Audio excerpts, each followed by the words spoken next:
সে কি? এ তো শ্যামল। এমন চেহারা হলো কি করে? চোখের চাউনি খোলাটে, সারা মুখে সাপের গায়ের মতো চক্রাকার খয়েরি ছাপ। আমার মনে পড়ে গেল, মা বলেছিলেন শ্যামল সাপের কামড়ে মারা গেছে।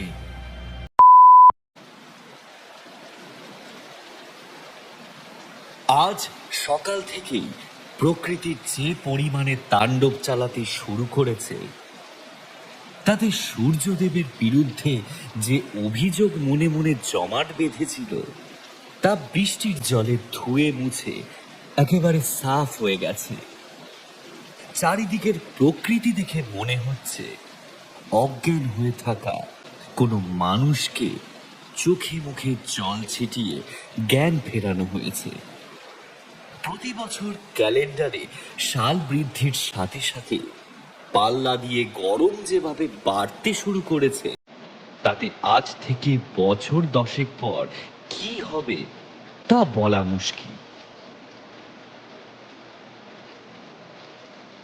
যাই হোক, এবার আমার নিজের সম্পর্কে একটু বলা দরকার।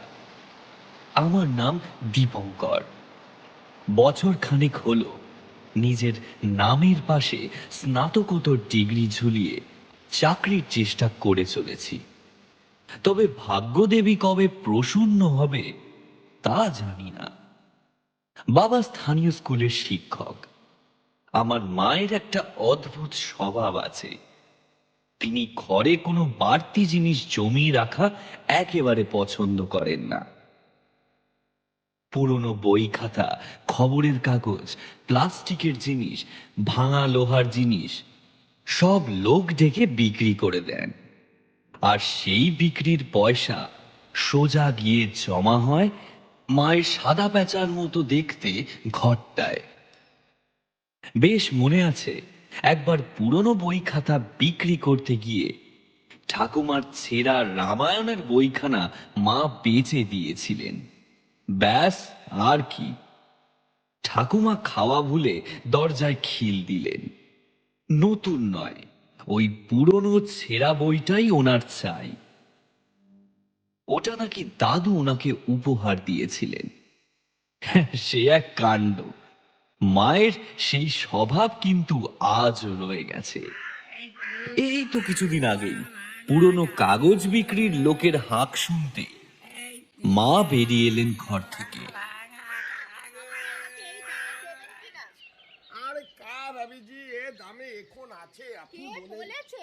বেশ খানিকক্ষণ দাম কষাকষির পর মায়ের জমানো কাগজের তাল দাঁড়িপাল্লায় তুলতে শুরু করলো লোকটা। আমি সামনে দাঁড়িয়ে সবটাই দেখছিলাম। হঠাৎ আমার নজর পড়ল লোকটার পাশে ছোলার দড়ি দিয়ে বাঁধা বইগুলোর দিকে। একেবারে উপরে একটা কালো কভারের বই, আর সেই বইয়ের উপরে একটা লাল রঙের কঙ্কালের মুন্ডু আঁকা রয়েছে। আচ্ছা দাদা, একবার আমাকে ওই বইটা দেখাবেন। লোকটি বইটা আমার হাতে দিল, কিন্তু সেটা খুলতেই একটা অদ্ভুত জিনিস চোখে পড়ল আমার। বইটার ভিতরের প্রথম সাদা পাতাটায় বড় বড় অক্ষরে লেখা আছে পড়তে মানা। ছাপা নয়, হাতে লেখা। খুব সম্ভবত বইটা যার ছিল তিনি লিখেছেন। কিন্তু কেন? বইটা পাওয়ার একটা লোভ পেয়ে বসলো আমাকে। লোকটাকে বললাম, বলছিলাম দাদা, আমাকে ওই বইটা একটু দেবেন। চিন্তা নেই, দাম দেব। দামের কথা না বললে হয়তো বইটা পাওয়া যেত না, কিন্তু শেষ অবধি পেলাম। সেটা নিজের ঘরের টেবিলে সযত্নে গুছিয়ে রাখলাম। তারপর থেকে বেশ কয়েকটা চাকরির পরীক্ষা থাকায় সেটাকে আর নেড়ে চেড়ে দেখা হয়নি। তবে আজ সকাল থেকে প্রকৃতি রূপ ধারণ করেছে, তাতে এই পরিবেশে নতুন বইয়ের স্বাদ নিতে মন্দ লাগবে না। কাজেই মধ্যাহ্ন ভোজের পর বইখানা হাতে নিয়ে বিছানায় গা এলিয়ে দিলাম। কিন্তু যেমনটা আশা করেছিলাম তেমনটা হলো না। সামনের পাতার লেখক পরিচিতি পড়তে পড়তেই আমার চোখ বুজে এলো। তবে এতে লজ্জার বিশেষ কিছু নেই। আমাদের দেশের খুব কম বাঙালি এমন আছেন যারা বরুণ দেবের কৃপাকে ফুৎকারে উড়িয়ে দিয়ে ভাত ঘুম থেকে বিরত থাকতে পেরেছে। আর কি, দিলাম একটা লম্বা ঘুম।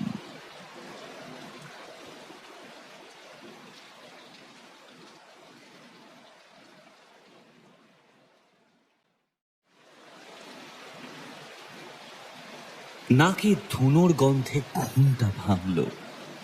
দেখলাম সন্ধ্যা হয়েছে। মা ধুনো ঘুরাচ্ছেন আমার ঘরের চারিদিকে। পারিস বাবা ঘুমোতে, তোকে দেখলে না কুম্ভকর্ণ লজ্জা পাবে। ওট ওট, এখন ওট, চা আনছি। আমাদের বয়স যত বাড়তে থাকে মায়েদের শাসনের পিছনে ভালোবাসা যেন তত উপলব্ধিতে ধরা পড়ে। সেদিন রাতে একটা অদ্ভুত ঘটনা ঘটল আমার সাথে। দুপুরের ঘুমটা একটু লম্বা হওয়ায় রাতে যে ঘুম সহজে আসবে না সে ব্যাপারে আমি নিশ্চিত ছিলাম। কাজেই বসলাম সেই বইটা নিয়ে। কিছুক্ষণের মধ্যেই খেয়াল করলাম আমার হাতের পাতা দুটো ঘেমে উঠেছে, অথচ সারা শরীরে কোনো ঘাম নেই আমার। গায়ে মাথায় বারবার হাত বুলিয়ে দেখতে লাগলাম।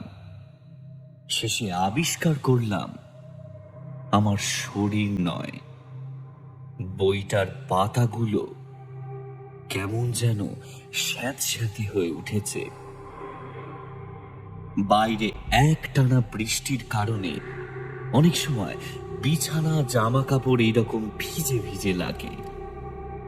তাহলে আর বই বেচারা কি দোষ করল? কিন্তু সত্যি দোষটা কার সেটা বুঝতে আমার আরো কয়েকটা দিন সময় লেগেছিল। সেই রাতের পর থেকে রোদ উঠলে বা বৃষ্টি পড়লে, দিনে বা রাতে যখনই বইটা নিয়ে বসতাম সেই একই ঘটনা ঘটত। অথচ ঘরের অন্যান্য বইগুলো একেবারে স্বাভাবিক। ঘটনাটা আমাকে এতটাই অস্বস্তির মধ্যে ফেলল যে সেটা নিয়ে বসলে সেটা পড়ার দিকে যতটা মন থাকত তার থেকে অনেক বেশি সজাগ থাকতাম আমার হাতের পাতার দিকে। ব্যাপারটা আমার কাছে একটা খেলায় পরিণত হলো। মনে মনে নিজেকে ঘৃণা করতে শুরু করলাম। এই আমি একদিন কত কত বই পড়ে একের পর এক ডিগ্রি ঝুলিয়েছি গলায়, আর আজ এই সামান্য একটা বই পড়তে আমাকে হিমশিম খেতে হচ্ছে। ব্যাপারটা বেশ গায়ে লাগলো। মনে মনে প্রতিজ্ঞা করলাম, যাই হয়ে যাক আজ সন্ধ্যার পর বইটার অন্তত দুটো পাতা আমি পড়বই। সকালে পড়া হবে না, কারণ আজ আমাদের পাড়ার ক্লাবে খুঁটি পুজো আছে। তার সিংহভাগ দায়িত্ব আমার। ঠিক করলাম কোনো গদবাঁধা নিয়মে নয়। বইটা খুলতেই যে পাতাটা আমার চোখের সামনে এলো তাতে 4 লাইনের একটা ইংরেজি কবিতা লেখা ছিল। শুরু করলাম পড়া। আমি পড়তে শুরু করলাম। রাতে খেতে বসে বাবাকে প্রশ্ন করলাম, আচ্ছা বাবা, মৃত্যুর পর কারোর আত্মা চাইলে কি আমাদের মধ্যে ফিরে আসতে পারে? বাবা যা উত্তর দিলেন তার শুরুটা আমার মনের মতো হলে শেষটুকুর জন্য আমার কর্ণ যুগল একেবারেই প্রস্তুত ছিল না। তিনি বললেন, আমার এই বিষয়ে সেরকম কোনো জ্ঞান নেই, কিন্তু তোমার ঠাকুর দাদা মানে আমার বাবা অনেক কিছুই জানতেন। একবার তার মুখেই শুনেছিলাম যে আত্মারা চাইলেই আমাদের মধ্যে আসতে পারে না, তারা যত পুরনো হয় তাদের শক্তি তত বৃদ্ধি পায়। সেই শক্তি বৃদ্ধির পর অবশ্য আর কোনো বাধা থাকে না। তার মানে সদ্য মৃত কোনো ব্যক্তির আত্মার সেই ক্ষমতা থাকে না, তাই তো? কিন্তু কেউ যদি তাকে মন্ত্র বলে আমন্ত্রণ জানায়, তখন কিন্তু সে আসতে বাধ্য হয়। বাবার বলা শেষ কথাটাতে আমার মুখের সামনে ধরা রুটির টুকরোটা আবার থালায় নেমে গেল। তাহলে কি আমি সত্যি মারাত্মক কোনো ভুল করে বসলাম? তবে একটা ব্যাপার ভেবে আমি নিশ্চিত হলাম যে আমার পরিচিত কেউ গত কয়েকদিন বা কয়েক মাসের মধ্যে মারা যায়নি। কাজেই এখনই এত চিন্তার কোনো কারণ নেই।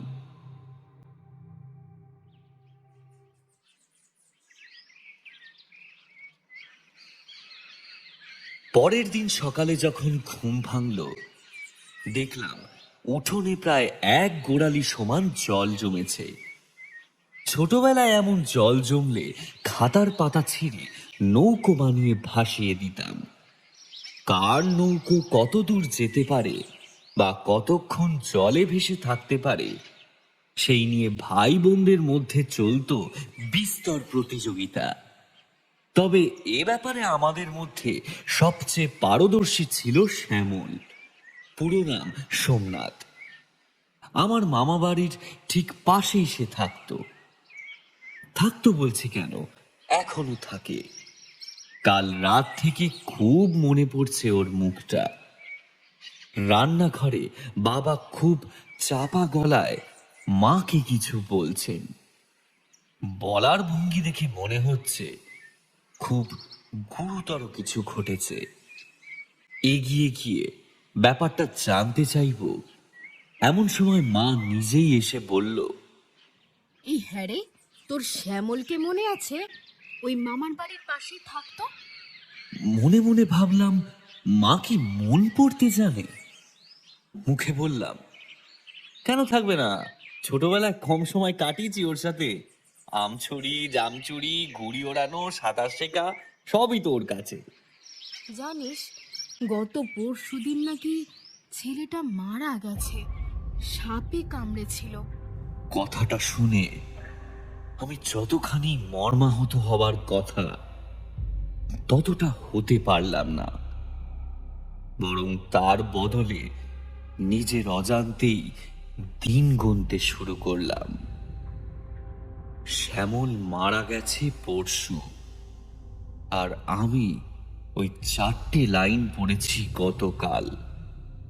তার উপর সে আমার পূর্ব পরিচিত।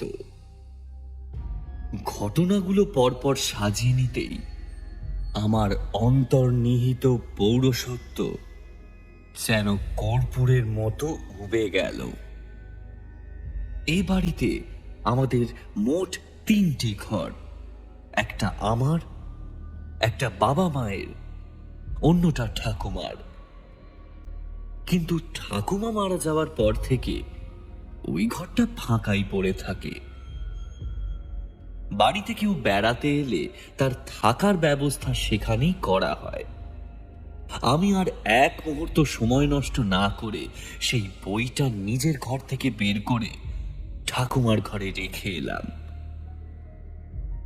মনে মনে ভাবলাম, বিপদ যদি সত্যি কিছু আসে তাহলে সেটা ঠাকুমার ঘরেই আসুক, কেউ তো আর থাকে না সেখানে। অর্বাচীন কথাটা মনে হয় আমার মতো মানুষের জন্যই আবিষ্কার হয়েছিল। আমার বোঝা উচিত ছিল যে বইটা কোনো মাছের টুকরো নয়, যে বেড়ালের ওটার গন্ধে চুপি চুপি ঠাকুমার ঘরে ঢুকবে আর সেটা উদরস্থ করে নিজের জায়গায় ফিরে আসবে, তবে সেটা বুঝতে আমাকে খুব বেশিক্ষণ অপেক্ষা করতে হয়নি।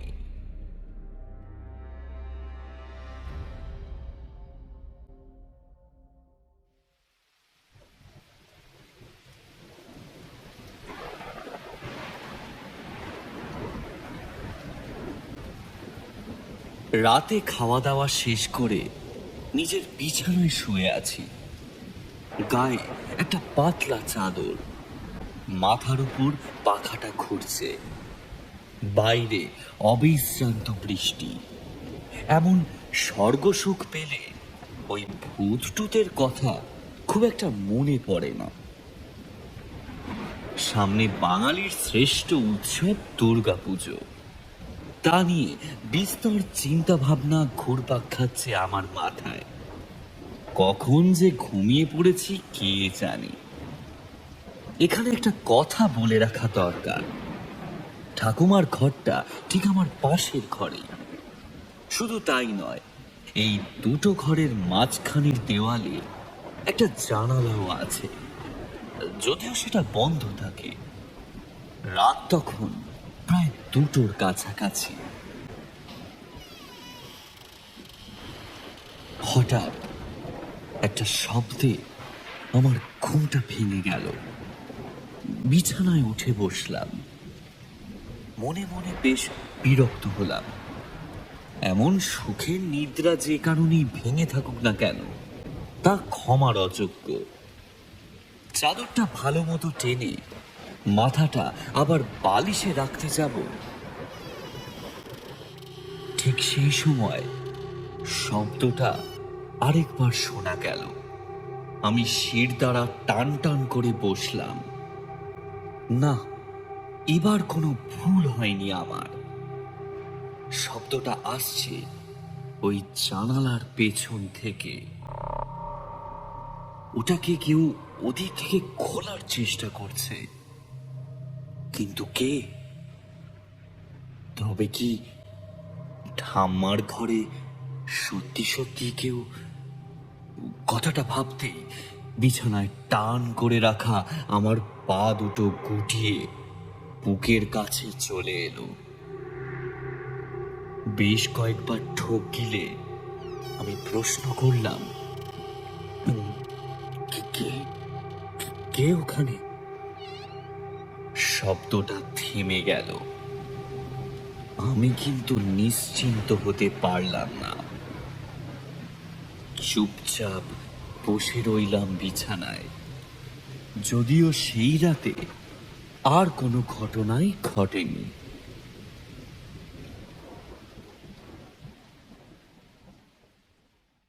হে রাম, কি অবস্থা করেছে পরের দিন বলতো? সকালে সারাটা মায়ের প্রচন্ড চেঁচামেচিতে ঘুমটা আমার ভাঙল। বেরিয়ে এসে দেখলাম মা ঠাকুমার ঘরে প্রচন্ড ব্যস্ততার সাথে কিছু একটা করে চলেছেন। আমাকে দেখে দেবী চৌধুরানীর ডাকাত দলের মতো একেবারে রেড়ে করে তেড়ে এলেন। কাল সারা রাত তুই এই ঘরে ছিলি? আমি আমি নিজের ঘর ছেড়ে এখানে কেন থাকতে যাবো? একদম মিথ্যে কথা বলবি না। পুরো ঘরটা একেবারে অগোছালো, বিছানার চাদর এলোমেলো, জামা কাপড়গুলো সব মাটিতে পড়ে আছে। এগুলো তুই করিসনি? এগুলো তুই না করলে আর কে করেছে শুনি? ভূতে করেছে? মায়ের এতগুলো কথার মধ্যে একেবারে শেষ শব্দটায় আমার একমাত্র সত্যি বলে মনে হলো।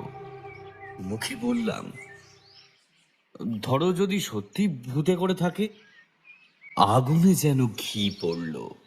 মা দ্বিগুণ মাত্রায় গলা চড়িয়ে বললেন, তাহলে কি ভূতকে বলবো ঠাকুমার ঘর ছেড়ে তোর ঘরে গিয়ে যেন ঢোকে? অন্তত আমার কাজটা যেন না বাড়ায়। আমি হো হো করে হেসে উঠলাম। ভূত কি তোমার ছেলে, সে তোমার সব কথা শুনে চলবে? ঠাম্মার ঘরটাকে কে অগোছালো করেছিল সেটা যেমন জানতাম না, তেমনি এটাও জানতাম না যে ভূতিদের কাছেও মাতৃ আজ্ঞা শিরোধার্য।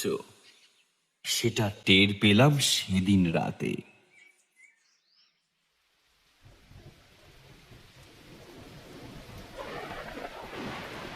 পুজোর মিটিং সেরে কাক ভেজা হয়ে যখন বাড়ি ফিরলাম তখন প্রায় রাত 10টা। সন্ধ্যা থেকে যা বৃষ্টি শুরু হয়েছে তা যদি সারা রাত চলতে থাকে তাহলে কাল সকালে রাস্তাঘাটের কি অবস্থা হবে বলা মুশকিল। আজ ক্লাবে শ্যামলের সাথে কথা বলে এসেছি, কাল ওদের পুকুরে ছিপ ফেলবো। সেদিন রাতে আমি অদ্ভুত একটা স্বপ্ন দেখলাম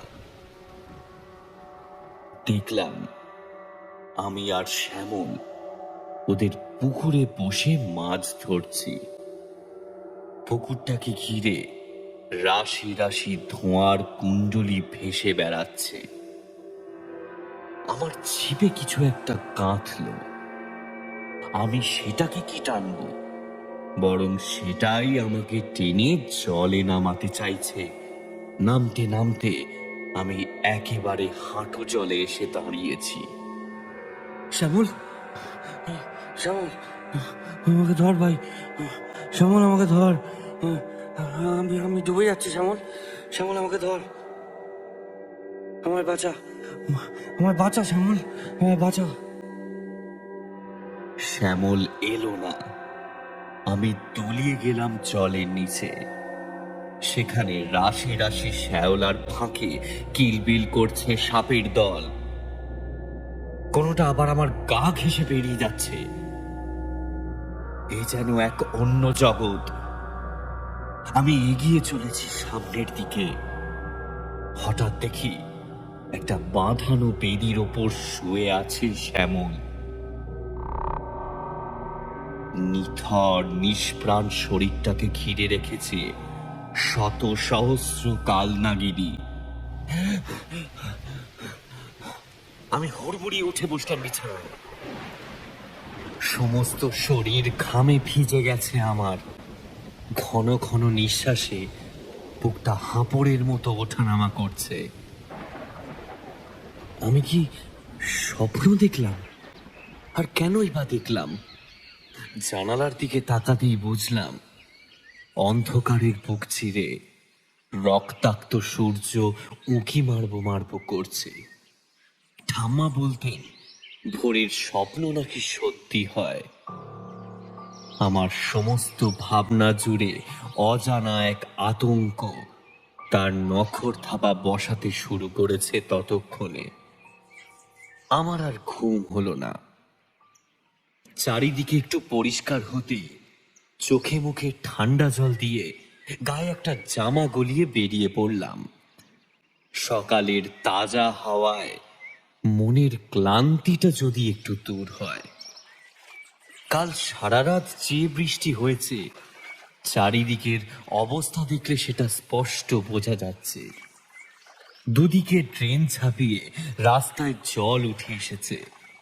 পুকুরের জল যেখান থেকে বেরিয়ে অপেক্ষাকৃত নিচু জমিতে এসে পড়েছে সেখানে ছেলেপুলেরা ছেঁড়া মশারির টুকরো দিয়ে মাছ ধরছে। কেউ আবার উঠোনের জমা জল বের করার জন্য কোদাল দিয়ে নালা কাটছে। চারিদিকে গাছপালার রূপ দেখলে মনে হয় সমস্ত গ্রাম জুড়ে সবুজের অভিযান চলছে। গোটা দিনটা নিজেকে ইচ্ছে করেই খুব ব্যস্ত রাখলাম, শুধুমাত্র ভোরের স্বপ্নটাকে ভুলে থাকার জন্য। কারণ কথায় বলে অলস মস্তিষ্ক শয়তানের বাসা।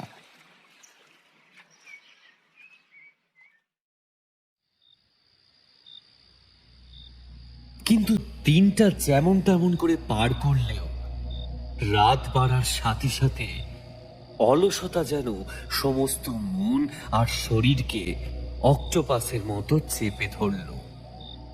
আর শুধু অলসতা, তার সাথে ভয়ের পরিমাণও কিছু কম নয়।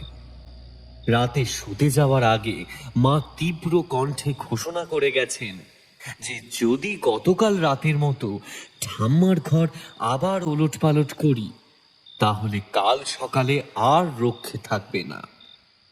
কিন্তু এগুলোর কোনোটাই যে আমার হাতে নেই সেটা তো আর মা জানেন না। সেই সন্ধ্যা থেকে তাঁতিপাড়ার রামকুমারের বাড়ি থেকে কাজলা দিঘির আগে পর্যন্ত বিস্তর হাঁটাহাঁটি করে চাঁদা আদায় করার জন্য শরীরটা আজ বেশ ক্লান্ত। তাই নিদ্রা দেবী প্রসন্ন হতে খুব বেশি সময় নিলেন না।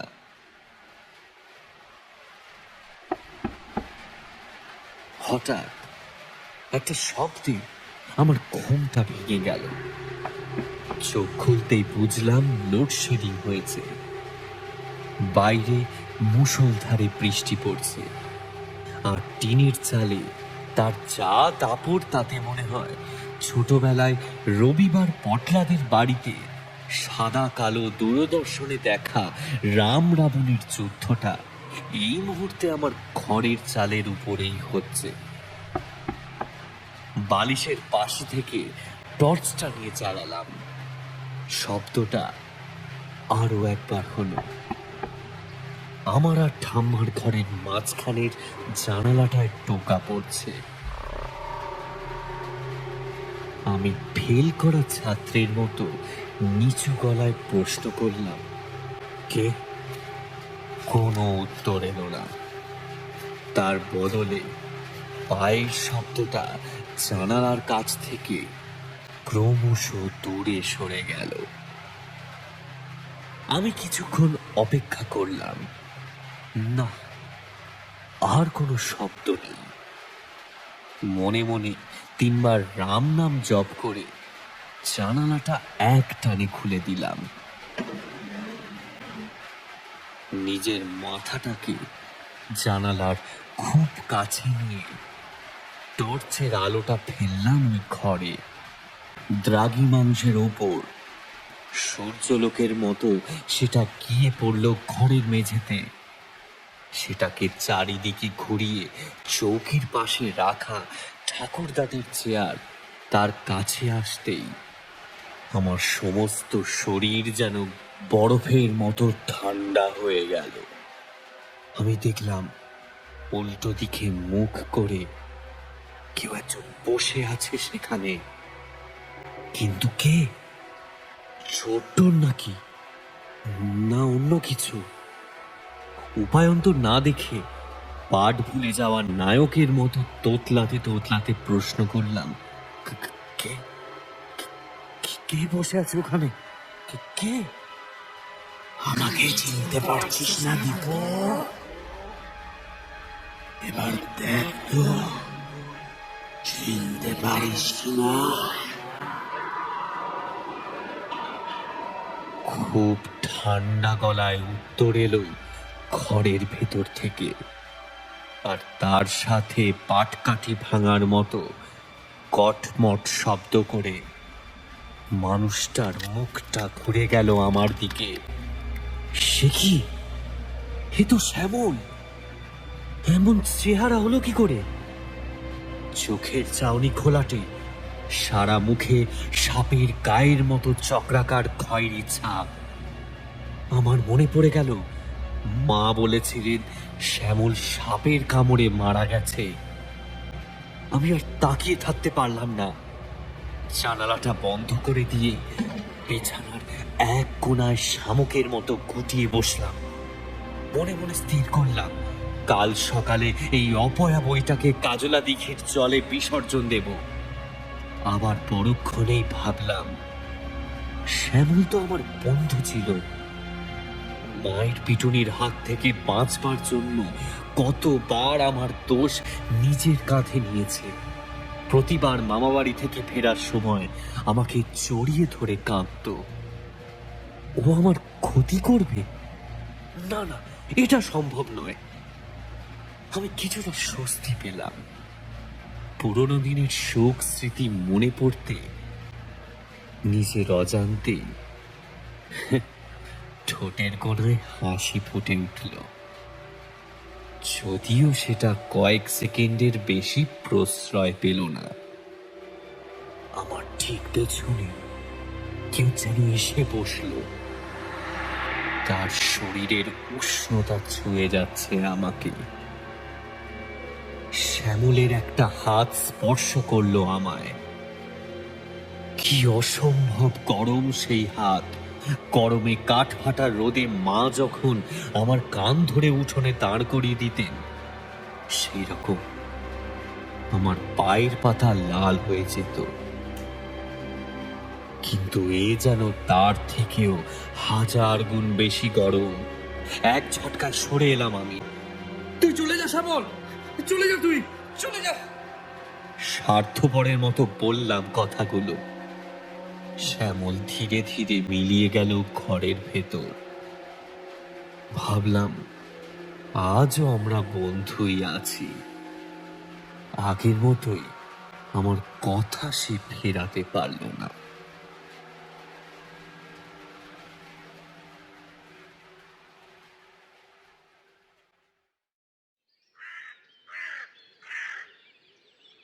পরের দিন সকালে মেঘ কেটে গিয়ে পাকা ধানের মতো রোদ উঠেছে। দেখলাম মা উনুন জ্বালাবার জন্য স্যাঁতস্যাঁতে খুঁটে কুল আর ভেজা প্যাকাটিগুলো রোদে দিচ্ছেন। বাবা একটা চিঠি হাতে ধরিয়ে বললেন, দীপু, এই চিঠিটা একটু ডাক বাক্সে ফেলে দিয়ায়, দেরি করিস না যেন, প্রথম ডাকেই যাওয়া চাই এটা। জামাটা গলিয়ে বেরিয়ে এলাম ঘর থেকে। কচি কাঁচার দল হাতে টিনের বাক্স নিয়ে কিচিরমিচির করতে করতে স্কুলে যাচ্ছে। নকুল কাকা কাপড়ে ফুটো করে ঘুরিয়ে ঘুরিয়ে কড়াইয়ের তেলে জিলিপি ছাড়ছে। কুন্তি পিসি রোজকার মতো সকাল থেকেই ছেলের বউটাকে গালি দিয়ে গঙ্গা স্নান করাচ্ছেন। চিঠিখানা ফেলে যখন ফিরছিলাম, তখন অবনী দাদার সাথে দেখা হয়ে গেল। কচুরিপানায় ভরা পুকুরটার এক কোণায় যেখানে টলটলে জল আছে, সেখানে ছিপ ফেলে বসে আছে। তার মতো দাতা কর্ণ আমাদের গ্রামে আর দুটো নেই। মন আর গানের গলা দুটোই বেশ দরাজ। আরে সকাল সকাল গেছিলি কোথায়? আয় আয়, এখানে আয়, কয়েকটা জ্যান্ত মাছ দিচ্ছি, বাড়ি নিয়ে যা। আচ্ছা অবনী দাদা, তুমি ভূত দেখেছো? হ্যাঁ দেখেছি তো, এই যে এখন আমার সামনে বসে আছে। আর ঠাট্টা করো না, বলো না, সত্যি করে দেখেছো? না না, সেই সৌভাগ্য আমার এই জীবনে এখনো হয়নি, তবে হলে মন্দ হতো না। ঠিক যেই ধরনের উত্তর আমার মন এবং কান প্রত্যাশা করেছিল, সেরকম কিছুই অবনী দাদার কাছ থেকে পেলাম না। আমি উঠে এলাম। বাড়ি ফিরতে মন চাইছে না। তাছাড়া এই মুহূর্তে হাতে সেরকম কোনো কাজও নেই। দূর থেকে নিতাই বাউলের গানের শব্দ ভেসে আসছে। মনটাকে দুলিয়ে দিয়ে গেল আমার। অল্প বয়সে ঘুরে ঘুরে গান গেয়ে বেড়াতো, কিন্তু বয়সের ভার তার থেকে সে ক্ষমতা কেড়ে নিয়েছে। এখন সে দিনের বেলা চণ্ডী মণ্ডপে বসে গান গায়, আর গ্রামের মানুষ যে যার সাধ্যমতো পয়সা, চাল ডাল আলু কলা দিয়ে যায়, তাতে তার এক প্রকার পেট দিব্যি চলে যায়। আমি পায়ে পায়ে পৌঁছে গেলাম সেখানে। আমাকে আসতে দেখে গান থামিয়ে দুটো দন্তবিহীন মাড়ি বের করে হেসে প্রশ্ন করলেন, কে দাদু ভাই, সকাল সকাল কি মনে করে? তুমি তো এখন এই বুড়োটাকে ভুলেই গেছো। আগে তোমার বাড়ির পাশ দিয়ে গেলে কি বাইরাটাই না করতে। তোমাকে বাড়িতে গিয়ে গান শোনাতে হবে, তখন তুমি অনেক ছোট। তোমার গানের গলা পেয়েই আমি এলাম এদিকে। ও দাদু, একটু শোনাও না, এটা মন ভালো করা গান। সে কি কথা, তোমার আবার মনের কি হলো? আচ্ছা দাদু, আমাকে একটা কথা বলো তো, দুটো মানুষের মধ্যে সম্পর্ক মৃত্যুর আগে এবং পরে কি একই থাকে? সে কি হয় দাদু ভাই? মৃত্যুর আগে যে তোমার আপন, মৃত্যুর পরে সেই তোমার পর। মৃত্যুর আগে মানুষ খাদক, আর মৃত্যুর পর সে ক্ষুধার্ত।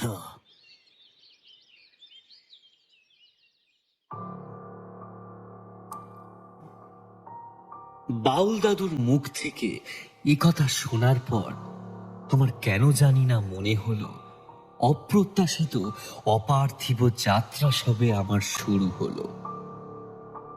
সেদিন দুপুরের পর থেকেই গায়ে হালকা জ্বর, দুটো চোখ অঙ্কের স্যার মৃণাল বাবুর বেত্রাঘাতের মতো চলছে। রাতে খাবারে মা দুধ সাবো দিলেন। বাবা থার্মোমিটারের পারদ দেখে বললেন, 100-র কাছাকাছি আছে।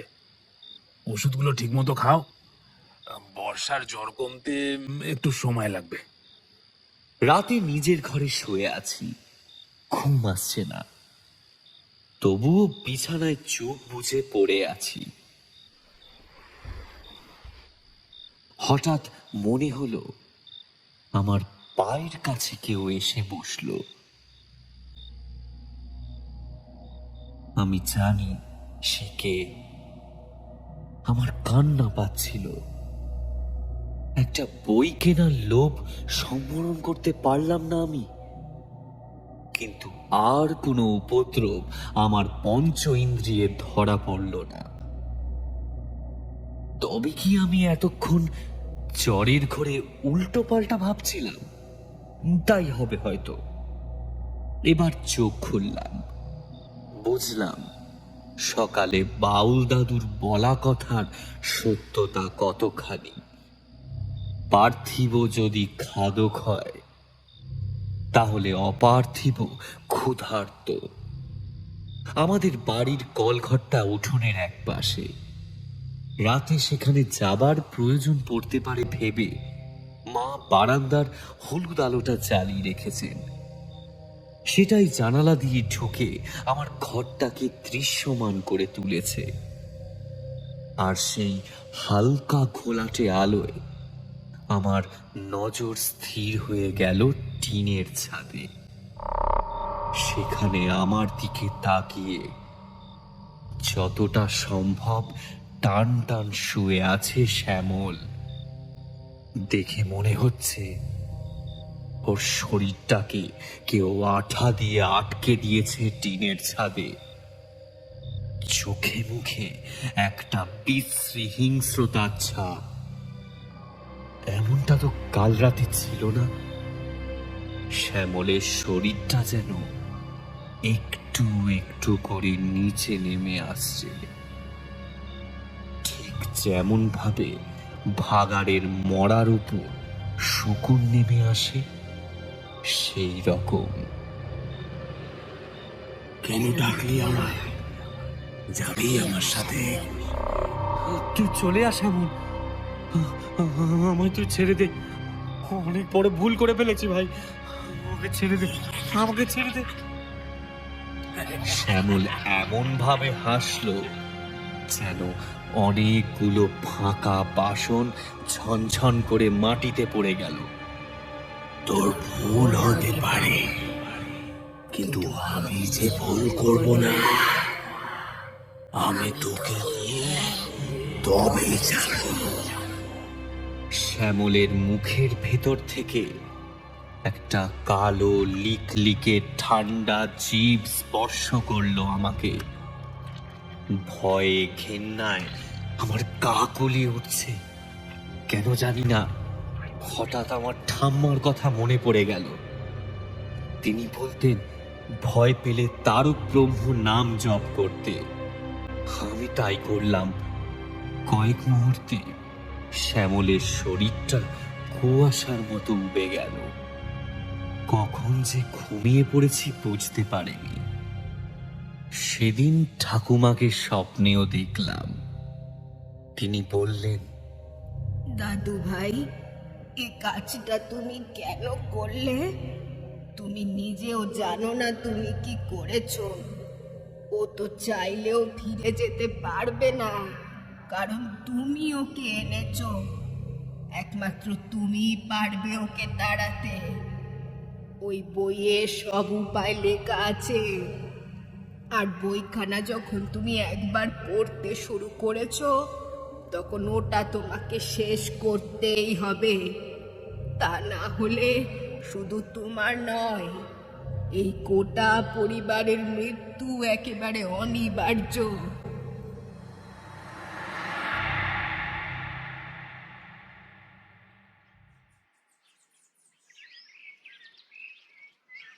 মাথায় একটা ঠান্ডা স্পর্শে আমার ঘুমটা ভাঙল।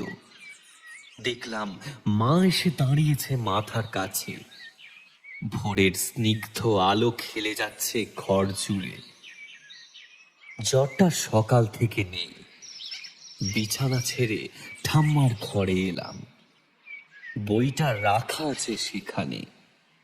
মনে মনে স্থির করলাম যা করার আজ রাতেই করব। আমার অহেতুক কৌতূহল যে বিপদকে আমন্ত্রণ জানিয়েছে তা আমাকেই শেষ করতে হবে। বইটা নিয়ে এলাম আমার ঘরে।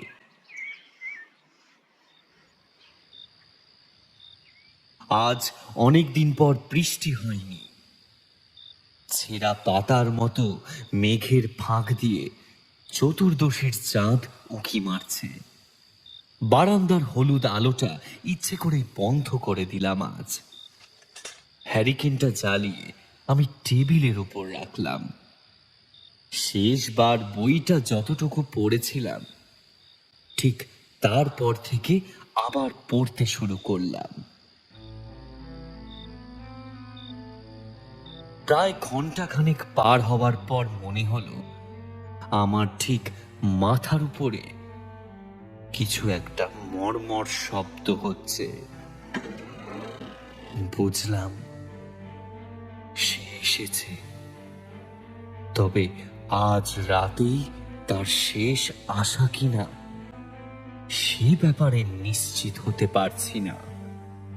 আমার অন্তর থেকে কি যেন বলে উঠল, তুমি আর থেমে থেকো না দাদু ভাই, তাকিও না উপর দিকে। ও কিন্তু তোমাকে ভয় দেখাবে, বাধা দেবে, তুমি থামবে না। দাদু ভাই, তুমি থেমে থেকো না দাদু ভাই। শত হলেও মানুষের মন, দিকভ্রষ্ট সে হবে। মুখে বইয়ের অক্ষরগুলো উচ্চারণ করলেও আমার মন পড়ে আছে ওই শব্দটার দিকে। বেশ বুঝতে পারছি সেটা নেমে আসছে নিচের দিকে। আমার ধারণা যে অমূলক নয় সেটা কয়েক মুহূর্তেই প্রমাণ হয়ে গেল। একটা মুখ উল্টো হয়ে নেমে এলো আমার মুখের সামনে। কিন্তু গত দুদিনের মুখের সাথে আজকের মুখের বিস্তর ফারাক। আজকে তার মুখ অনেক বেশি কঠিন, হিংস্র আর কুটিল। শুনেছিলাম ভূতেরা নাকি আগুনে ভয় পায়। শ্যামল আমার সেই ধারণাকে সম্পূর্ণ মিথ্যা প্রমাণ করলো। ওর লিকলিকে লম্বা আঙুলগুলো হ্যারিকেনের কাঁচ ভেদ করে আগুনটা নিভিয়ে দিল। সমস্ত ঘরটা তখন নিশ্চিদ্র অন্ধকার চাদর গায়ে এক মৃত্যুপুরীর মতো দাঁড়িয়ে আছে আমার সামনে। এই অন্ধকার অমাবস্যার রাতে নগেন কাকাদের বাঁশ বাগানের থেকেও বেশি কালো। কিন্তু বইখানা যে আমার এখনো বাকি রয়ে গেছে, এখনো পায়। সেই অন্ধকারের মধ্যে তখন শুধু দুটো শব্দ খেলে বেড়াচ্ছে। এক আমার হৃৎপিণ্ডের শব্দ, আর দুই শ্যামলের বিশ্রী বেতাল হাসির শব্দ। অথচ এক সময় এই ছেলেটার ভুবন ভোলানো হাসিতে শ্যামাপদ মুখুজ্জের বাগানের দারোয়ান শুক্লালের মতো পাষণ্ডও গলে যেত। অন্ধকারে একজন হেরে যাওয়া যোদ্ধার মতো দাঁড়িয়ে আছি আমি। এমন সময় ঘটল একটা অদ্ভুত ঘটনা। ঘরের জানালা দিয়ে একটা নীল আলোর রেখা এসে পড়ল বইটার উপর, সাথে ঠাম্মার সেই কণ্ঠস্বর, দাদু ভাই থামলে কেন? পড়া শেষ করো। তোমার চিন্তা কি, আমি তো আছি। কোনো ক্ষতি হবে না, তোমার কোনো ক্ষতি হবে না। যেন একটা অদ্ভুত শক্তি পেলাম। পড়তে শুরু করলাম আবার। শ্যামল আপ্রাণ চেষ্টা করে চলেছে আমাকে বাধা দেওয়ার, কিন্তু পারছে না। সেই নীল আলো ঘরের যতটুকু জায়গায় ছড়িয়ে পড়েছে সেই গণ্ডিটুকুর ভেতরে সে কিছুতেই ঢুকতে পারছে না। ছোটবেলায় যখন ঠাম্মার পিছনে লুকাতাম তখন মাও কিছুতেই আমার নাগাল পেতেন না। শ্যামলের রাগের উষ্ণ নিঃশ্বাসে যেন ঘরের তাপমাত্রা বাড়িয়ে তুলেছে। আমি বইটার শেষ পাতায় এসে পৌঁছেছি। সেখানে লেখা আছে 4 লাইনের একটি ছড়া। পড়তে শুরু করলাম সেটা। আমি একটা একটা করে শব্দ অতিক্রম করছি, আর শ্যামল একটু একটু করে দূরে সরে যাচ্ছে। ক্ষীণ হয়ে আসছে তার নিঃশ্বাসের শব্দ। আমার পড়া শেষ। শ্যামলও অদৃশ্য হয়ে গেছে। সম্পূর্ণ ঘরটা যেন ফাঁকা ক্লাসরুমের মতো থমথম করছে। আমার ঠাম্মার কথা মনে পড়ল। সেদিন ঠাম্মাকে স্বপ্নে দেখেছিলাম, কিন্তু আজ কথা বলবো। পিছন ঘুরে দেখলাম, কোথায় সে নীল আলো? ঘরের ভিতর জানালা দিয়ে ঠান্ডা হাওয়া ঢুকছে। টেবিলের উপর জ্বলছে হ্যারিকেনটা। আমার মুখ দিয়ে একটা মাত্র শব্দ বেরিয়ে এলো, ঠাম্মা।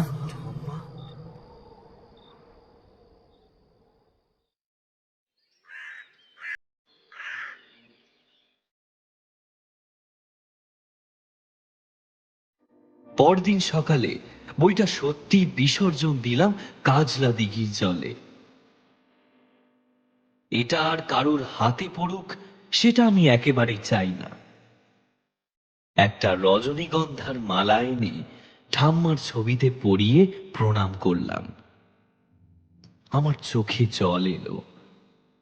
ভালোবাসার মানুষেরা হয়তো এরকমই হন।